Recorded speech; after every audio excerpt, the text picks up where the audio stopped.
O Docta Entrevista de hoje é uma reprise e uma homenagem. Faleceu na última sexta-feira, 19 de outubro, em Juiz de Fora, o ativista dos direitos humanos José Salles Pimenta, presidente do Centro Brasileiro de Solidariedade aos Povos, Sebraspo, e destacado defensor da organização e luta popular. José Pimenta também teve intensa atuação política desde o movimento estudantil no fim da década de 70, quando participou da reconstrução da União Nacional dos Estudantes, a UNE. Desde então, sempre participou das lutas do povo pobre no campo e na cidade. No trabalho do Sebraspo, ampliou a solidariedade aos movimentos revolucionários e de libertação nacional no exterior. Denunciou ataques ao movimento camponês e ao povo pobre das favelas das grandes cidades e organizou missões internacionais de investigação de massacre no campo. Falava da Liga dos Camponeses Pobres com a certeza de que haverá justiça na terra para todos.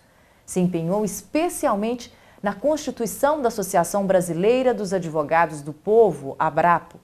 A rede de ensino Docton, através do seu presidente, professor Cláudio Leitão, e a Docton TV, homenageiam este bravo brasileiro, fazendo a reapresentação do programa Docton Entrevista com José Pimenta, sempre presente.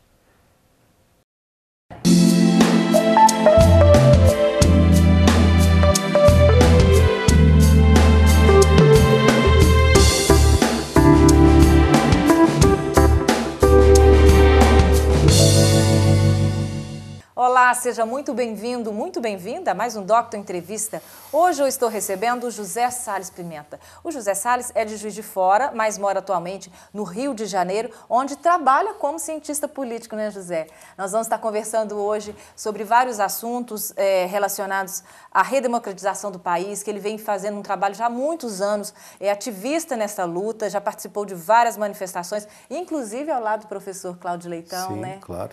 Já teve aí Sim, lado a lado. Sim, o Cláudio, a gente já lutou muito na época da nossa juventude em Belo Horizonte, em vários lugares do país, e eu acho muito importante registrar isso, porque o papel da Docton nesse tipo de debate político, social, sempre foi destacado. Nós reconhecemos na Docton um espaço de liberdade, de discussão, de democracia, de envolvimento com essa discussão da situação social do povo, que é muito importante. O José também foi presidente do DCE, o Diretório Central dos Estudantes de Juiz de Fora, e vice-presidente da UNE, União Nacional dos Estudantes, por 2 mandatos, inclusive, né? Sim, na época... Eu queria que você falasse um pouquinho desse período. Não, essa época era uma época bem diferente da de hoje. Naquele tempo, o movimento estudantil fazia parte da luta contra a ditadura, era um movimento forte, muita mobilização, muito questionamento. Era uma situação completamente diferente, porque hoje a UNE é uma entidade governista que está anexada ao governo. Toda essa política desses últimos governos, a UNE está inserida nela. Naquele tempo, não. A UNE era uma organização de combate, de mobilização, de questionamento, de muita luta. E nesse período foi o período da reorganização do movimento estudantil no Brasil. A gente estava saindo da ditadura, começaram as grandes mobilizações em São Paulo, no Rio de Janeiro, que se estenderam pelo Brasil todo. Nós retomamos o movimento em Juiz de Fora, foi nessa época que eu fui eleito presidente e depois 2 vezes para a diretoria da UNE. Era uma época de muita mobilização. Foi nesse período que eu conheci o Cláudio Leitão, o Américo. A gente já se mobilizava, a gente lutava muito, fazia muita greve, era muito perseguido já na época pela polícia e a gente sofreu muita repressão, mas em nenhum momento pensamos em parar. A participação nossa, como de muitos outros jovens daquela época, foi muito grande. O professor Américo está até aqui te acompanhando, né? Um abraço para o professor Américo. É nosso companheiro de muitos anos. E o que você destaca, né? O que mais te marcou nessa época? Não, o que mais marcou foi assim, a reação da juventude diante do arbítrio e da violência. A juventude sempre, sob difíceis condições e sob muita repressão, ela sempre se joga e assume a defesa dos direitos do povo, assume a luta pela liberdade. E a gente viu isso se alastrar no Brasil com uma força muito grande naquele período da redemocratização toda. A gente viu isso de novo em 2013, 2014. Quem é que foi para as ruas para mudar o Brasil, para combater, para lutar? Foi a juventude brasileira. Então, a história do Brasil Se você for falar da história da juventude brasileira, você tem que contar a história toda de novo. Quem resistiu aos franceses na invasão francesa do Rio de Janeiro foi a juventude do Rio de Janeiro, a juventude estudantil. E você vê em todos esses momentos que mais me marcou, é exatamente essa energia, essa alegria, esse entusiasmo que a juventude participa da luta quando ela diz respeito à defesa dos direitos do povo, quando ela diz respeito a se identificar com as causas do povo. A juventude entra com uma energia, com amor, com um desprendimento muito grande. Sim. José, você também fundou o jornal Nova Democracia, né, em 2002, está aí até hoje o jornal. Você Sim. trouxe um exemplar para a gente? O jornal Nova Democracia eu trouxe, realmente a gente vai fazer uma distribuição.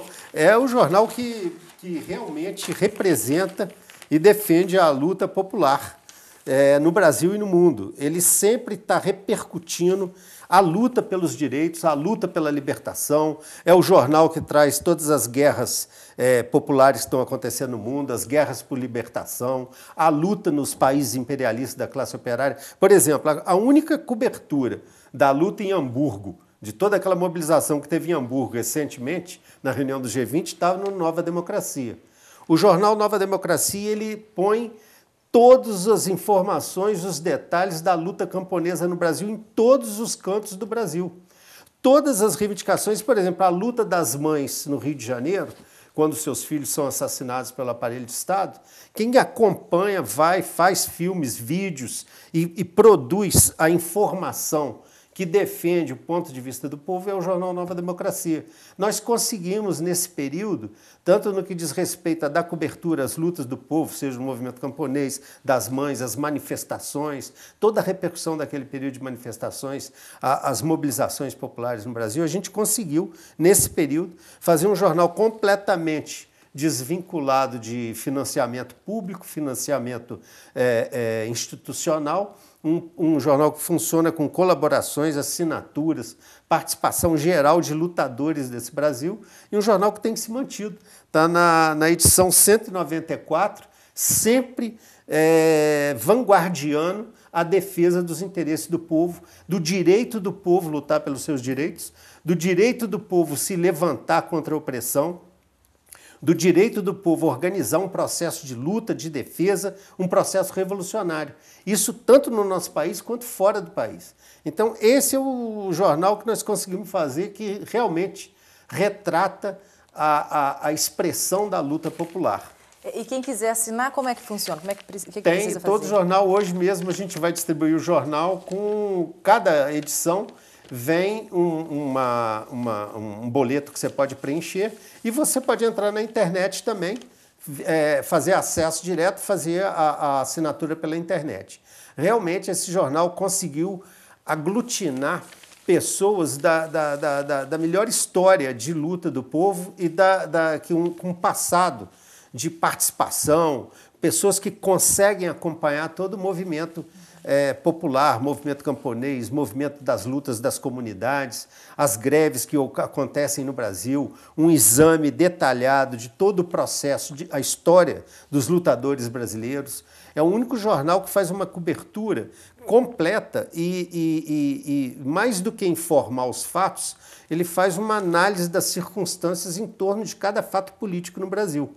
E ele tem se destacado exatamente nisso, em mostrar que diante da repressão, diante da violência, diante de toda essa crise econômica, social, moral e política, tem uma coisa sempre clara, que é a decisão do povo de lutar. O jornal destaca que o povo brasileiro sempre esteve disposto à luta, sempre esteve pronto para lutar. A história do Brasil é a história de luta do povo. Se for ver cada luta de libertação em Pernambuco, com Frei Caneca, Confederação do Equador, na Bahia, a Inconfidência Mineira, os processos revolucionários no Brasil, Canudos, Contestado, o Araguaia. Quem faz uma cobertura, uma análise criteriosa, uma análise de classe, uma análise do ponto de vista do materialismo histórico, que capacita as pessoas a compreender esse processo, é o jornal Nova Democracia. Parabéns. Olha, nós vamos dar um intervalo, porque o nosso primeiro tempo já acabou. E parabenizando duplamente que o jornal está fazendo 15 anos, né? o Sim. jornal A Nova Democracia. Parabéns, resistir 15 anos com essa luta não é fácil, né? Não, é nós fácil, tivemos mas a parabéns. festa dos 15 anos, agora foi uma festa espetacular, com grupos de música do Brasil, de várias partes do Brasil, teatro popular, pessoas declamando poesia, a intervenção de velhos combatentes, inclusive um dos fundadores do jornal, o nosso companheiro Zé Maria, tem 91 anos. Olha que E outros, inclusive nós perdemos alguns companheiros nessa batalha. Um grande colaborador nosso é o revolucionário Alípio de Freitas, veio para o Brasil como padre e depois integrou na luta revolucionária e naquele período da ditadura foi um grande combatente. Ele faleceu esse ano, a gente fez homenagem a ele, ao companheiro Hélio Silva e muitos outros que durante esse período contribuíram muito para construir o jornal. Bacana. Olha, a gente vai dar um intervalo, então daqui a pouquinho a gente volta. Nós vamos falar também sobre o filme. O José veio, né, lançar o filme, chama Terra e Sangue, os bastidores do massacre de Pau d'Arco. Nós vamos estar falando também sobre esse assunto daqui a pouquinho, depois do intervalo. É rapidinho.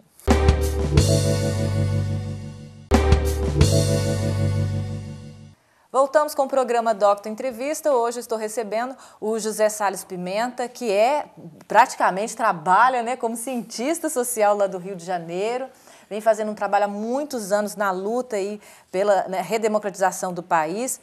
O José é hoje também presidente da Sebraspo, que é o Centro Brasileiro de Solidariedade aos Povos.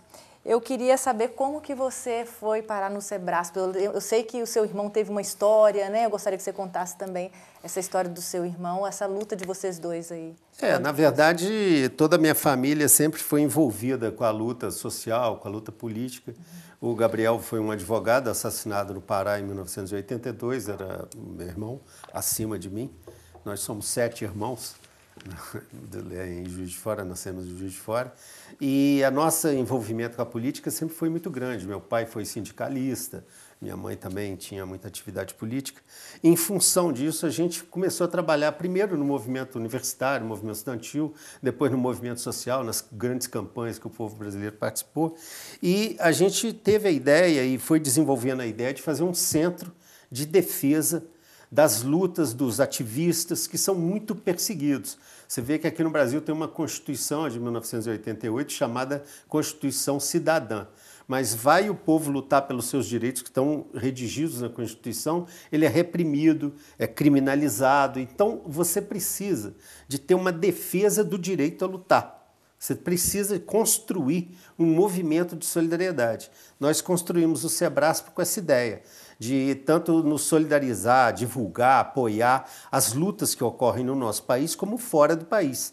Então você tem muitas coisas que não são divulgadas pelo grande monopólio de imprensa. A gente procura divulgar, repercutir, defender as razões desses lutadores no nosso país e fora. O povo, sabendo da luta, ele se anima a lutar, se anima a defender os seus direitos. Sente que não está sozinho, né? Que Sim. tem muita gente envolvida com o mesmo objetivo, né? Exatamente. Você estava me contando o caso de Jacarezinho, eu queria que você falasse mais sobre esse assunto, que você relata aqui também, né? Aqui o jornal aí tem uma cobertura grande sobre isso, mas nós do Sebrasp e outras instituições no Rio, todas as organizações que defendem os direitos humanos, os direitos do povo, os direitos daquelas comunidades, estão agora envolvidas. Lá no Jacarezinho, com essa chegada da força militar, o Exército mandou para o Rio de Janeiro 10 mil homens. São 8.500 do Exército e 1.500 de outras forças, como Força Nacional. O objetivo disso é tentar abafar no Rio de Janeiro a revolta popular que está cada vez crescendo mais com a crise econômica do Rio de Janeiro, mas principalmente também com a crise política, moral, com a situação de miséria que está no Rio, desmantelamento da saúde pública, da educação, tudo isso no Rio está uma calamidade. Aí o povo se revolta, se levanta, qual é a solução do Estado brasileiro? Aumentar a repressão, botar mais soldados, e numa situação de muita violência. Lá no Jacarezinho agora, nesses dias, quando a primeira entrada da polícia, morreu um soldado, um policial do CORE, que é a Organização Especial da Polícia Civil. Agora já está correndo boato que esse soldado teria sido morto por acerto entre grupos dentro da própria polícia ligados ao crime. Mas, independente de investigar isso, A Polícia Militar, a Polícia Civil, o CORE, o BOPE, agora a Polícia Federal e o Exército estão entrando no Jacarezinho. Já morreram várias pessoas nessa agressão, os helicópteros atiram de cima. No Dia dos Pais, na véspera do Dia dos Pais, sábado, conforme todo mundo sabe, nessas comunidades é o dia do pessoal se congregar, a criançada brincar, isso no país inteiro, em todos os lugares. E o helicóptero, o Águia lá da polícia, estava atirando de cima.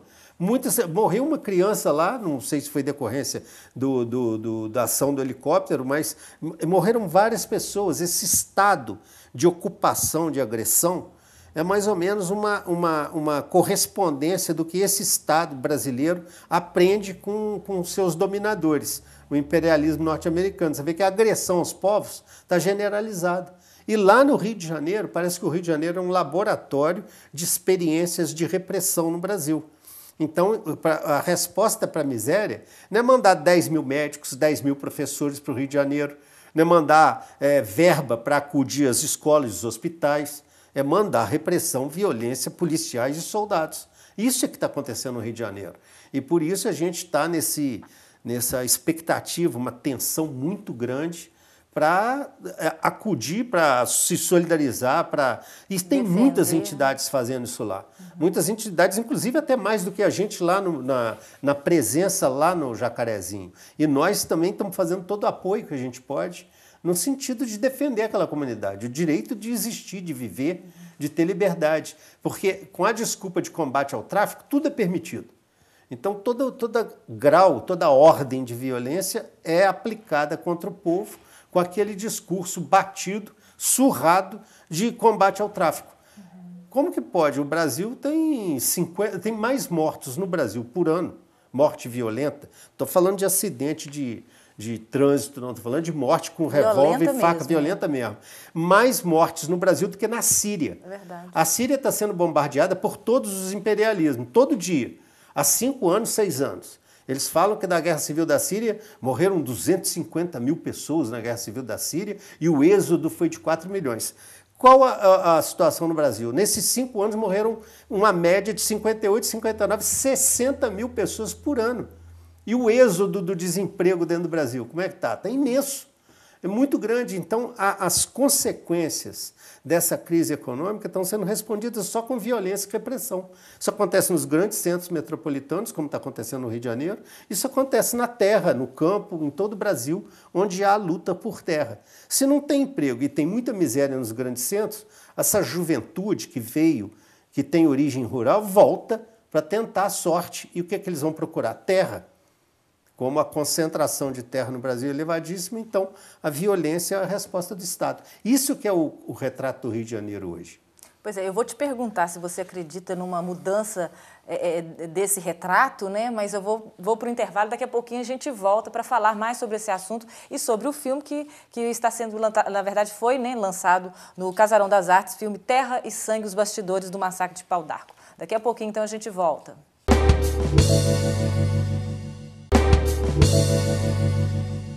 Estamos de volta no terceiro bloco do Docto Entrevista. Eu estou com José Salles Pimenta. Nós estamos falando sobre a luta dos povos, né? Estávamos falando sobre o Rio de Janeiro.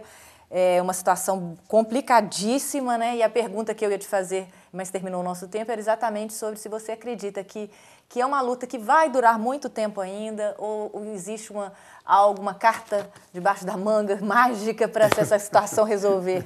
Quem dera, né? Mágica e solução fácil não tem, claro. Você vê, todos os processos sociais de mudança e transformação, eles foram de longa duração.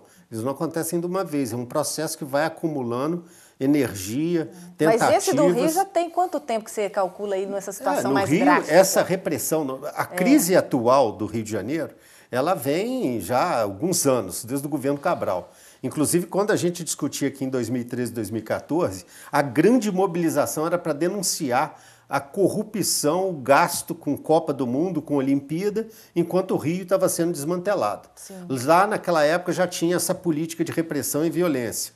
Essa política que chama de bala perdida nas comunidades. Na verdade, não tem bala perdida, não. Tem bala endereçada, dirigida às comunidades. Nunca vi a polícia entrar no Rio de Janeiro, no Leblon, Ipanema, Leme, com essa violência e com essa distribuição de tiro para todo lado, chutando porta. Isso não acontece. Isso acontece com as comunidades para criar um clima de terror e submeter as comunidades pelo terror.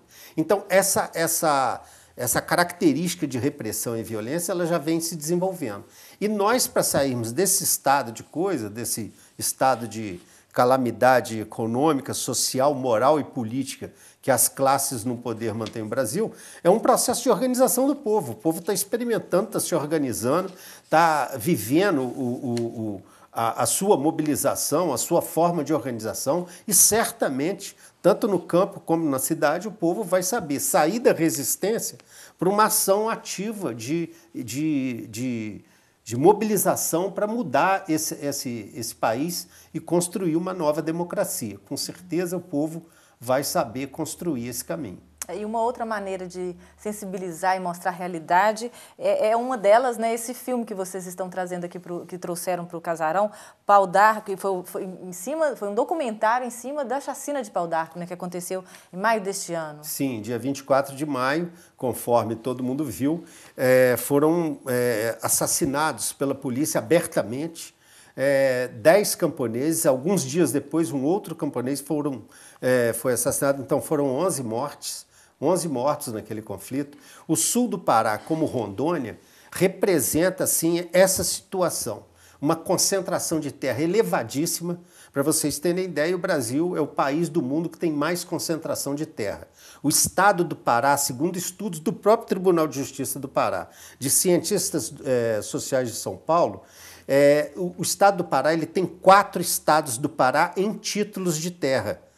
Então, imagina, o que são títulos que correspondem a 4 vezes a área do Estado. Nossa. Essa ilegalidade, essa falsificação de título, é a maneira como o grande latifúndio de grandes proporções, age no Pará, age no Brasil, age em Rondônia. E no sul do Pará, essa concentração é muito grande. E a concentração está diretamente proporcional à violência, à morte dos ativistas e lideranças da luta no campo. O filme de Pau d'Arco, ele retrata isso. Essa situação de impunidade completa, essa situação em que os policiais vão para lá abertamente e massacram os camponeses, ainda alegam que houve tiroteio, que houve alguma resposta, e o próprio filme faz exatamente um documentário, entrevistas, para mostrar que não houve nada disso. Houve, mais uma vez, a mesma história de Santa Helena, Eldorado do Carajás, a mesma história que aconteceu em Pau d'Arco, é uma história de assassinatos, de matança. Pra você ter ideia, a Anistia Internacional, você pode procurar no site da Anistia, tudo que a gente está falando. A Anistia fala que no ano de 2015, para ter o último dado que a gente tem, foram mortos na luta pela terra, assim, abertamente confrontando por terra, assassinadas lideranças, 183 no mundo. No Brasil foram 51, quase um terço. E essa situação que era no Pará está caminhando para Rondônia. Rondônia já tem um número de mortos e assassinados no campo cada vez maior, superando o Pará. E esse ano, o que houve de morte o ano passado, que foram 53, esse ano já está quase atingindo isso e nós ainda temos uma parte considerável do ano para viver. Então a luta pela terra ela tem uma expressão muito grande, porque os grandes latifundiários, os que manipulam o Banco do Brasil, antigamente todo o prejuízo do Banco do Brasil era empréstimo para a área rural, que era anistiado. Agora, por exemplo, o que a bancada da Frente Nacional da Agropecuária está fazendo? Está chantageando o governo Temer, que na verdade não é um governo, é um morto-vivo que está lá no Palácio. Eles estão chantageando ele na véspera daquela votação. Eles passaram a MP, acho que é 793. Essa MP considerava que todas as dívidas que eles têm podem ser renegociadas com entrada de 4%, pagamento em 14 anos. Eles estão esperando a próxima votação para passar o pagamento para 20 anos e pagar a entrada de 1%. Há pouco tempo atrás, os grandes latifundiários fizeram um bloqueio de estrada no Pará para pressionar o governo para fazer o projeto de lei 8.107, se não me engano. Esse projeto de lei desapropriava 350 mil hectares da Floresta Nacional do Sul do Pará. Nossa. E em volta dessa floresta só tem latifúndio. Todos são 350 latifúndios com a média de 2.000 hectares. Então você se desapropria 350, quem que vai ocupar? Quem que vai invadir? Quem que vai tomar terra? Então essa situação de desigualdade e de apropriação da terra, concentração de terra, ela é diretamente proporcional a essa miséria, a esse número de assassinatos que o filme denuncia. A ilegalidade, a impunidade, entendeu? Nós temos essa situação. Uma triste realidade. Bom, o nosso tempo, infelizmente, acabou, mas você tem 30 segundos para deixar uma mensagem, né? Como ativista, como um grande lutador aí do povo, né?